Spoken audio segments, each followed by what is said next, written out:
Hello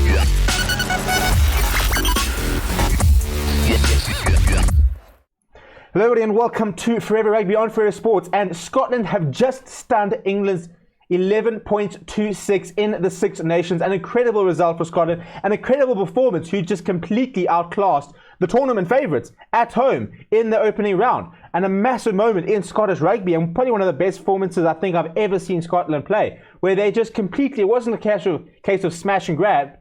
They dominated England from the first kick of the ball into the last kick of the ball. An incredible performance by Stuart Hogg and his men. He led his side to a win alongside getting the man of the match. Before we look at some of the stats and break down the game as a whole, please do subscribe to the channel. Bottom right hand corner there, smash a like on the video as well. Right, so in the first half, Scotland were all over England, and they got into the territory. Possession at one stage in the first half was 73% Scotland. And 27% England, because England just couldn't get their hands on the ball. And Scotland, for as much as they were in the English half all the time, were struggling to get points. You know, England were asked to make a lot of tackles, and they stood up quite well, to be fair to them, and they did hold off Scotland. And everything did start to change when Vunipola got a pretty needless, pretty reckless yellow card. And they almost caught off a scrum where a very good kick from Finn Russell just bounced too high for Deon van der Merwe to go over, but just a few minutes later, Van der Merwe was over. A brilliant try scored by him. Scotland were very good, and they drew a couple of players in, then spread it out nice and wide. There wasn't overlap. Turner gave it to Deon van der Merwe, who still had a lot of work to do, and he ran inside, brushing off Owen Farrell, and eventually getting over to score Scotland's first try. But then towards the sort of end of the first half, England started to get back into things, and they started to get into the Scottish half, and they started to win some penalties. Which is why at halftime it was 8-6. Owen Farrell did slot 2 penalties as well. And Finn Russell actually got a yellow card for tripping up Ben Youngs in a pretty, it was also pretty pointless, to be honest. Somebody who was such an important cog in the Scottish side, to have gotten that yellow card was pretty needless.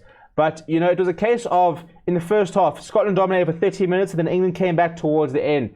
And, you know, it was always going to be a case of whichever side was more clinical will go in to win the match. But in the second half, you've got to look at England and just think that Owen Farrell, Ben Youngs, and they just didn't execute their strategy particularly well. A lot of very poor kicks that went too far, went straight into touch, that weren't really good enough. I mean, there was an opportunity in about the 65th minute, I think, where England had some front foot ball, and Owen Farrell grabbed it straight to Stuart Hogg, who picked up the ball, looked ahead, had nobody in front of him, and put in a monster kick, which eventually went out all the way back inside the England 22, which kind of summed up the entire game, where England just couldn't really execute their game plan and their strategy. And if you look at the stats, it tells such a big story. I mean, overall possession across the match, 63% Scotland, 37% England. You would not have guessed that before the start of the game. Territory-wise, 59% Scotland, 41% England. Time in possession, 24 minutes, almost 25 minutes for Scotland, 60 minutes by England. Time in opposition, 22, also 4 minutes, 36 seconds for Scotland, 1 minute, 45 for England. If you look at some of the tackling stats over here, England were asked to make 201 tackles and missed 27, which is pretty decent. And Scotland were asked to make 99 tackles and missed just 8. So defenses were very good. That's why it's such a low-scoring game, because people did make the tackles. However, not a single line break by England. How's that for a stat? Not one line break compared to 5 line breaks from Scotland as well. I mean, Scotland 92% tackle success rate to England's 87%. That just shows you, I mean, they were just up for it, really. Turnovers 1-4 for Scotland, just 2 for England. Penalties were pretty even, to be honest. They each conceded 2 scrum penalties. It looked early on as if, when we thought probably before the game that England probably had the upper hand, but Scotland did stand up. Also, Scotland won 2 lineouts, 2 very important lineouts, where England were on the 5-meter line, basically, and Scotland won those lineouts. So that was also very, very important. Scotland won 15 of their lineouts, so they didn't lose a single of their lineouts. England won 11 and lost 2. And then in terms of points-wise, look, Owen Farrell got 6 points, and Finn Russell missed a conversion and a penalty. Stuart Hogg also missed a penalty. So look, I mean, Scotland only had a 40% successful kick of goal. So it's probably something that they'll want to work, because I think if they had slotted those penalties, would have been a lot, wouldn't have been as close. But discipline was a major issue for England. They just conceded too many penalties which allowed Scotland to continuously put pressure on them. And I mean, if you look at it, England conceded 15 penalties. Scotland conceded just 6. So that was a huge part of the game where England were just conceding too many penalties, which allowed Scotland to continuously find touch in England territory and just kind of sort of ground the English down when they just had too much to do and had no way of trying to get around what was a resolute Scottish defence.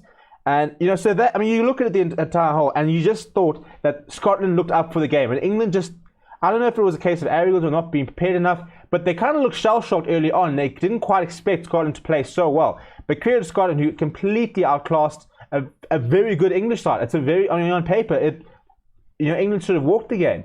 But Scotland, and they've been building since last year. I think that they've been quietly confident coming into the Six Nations.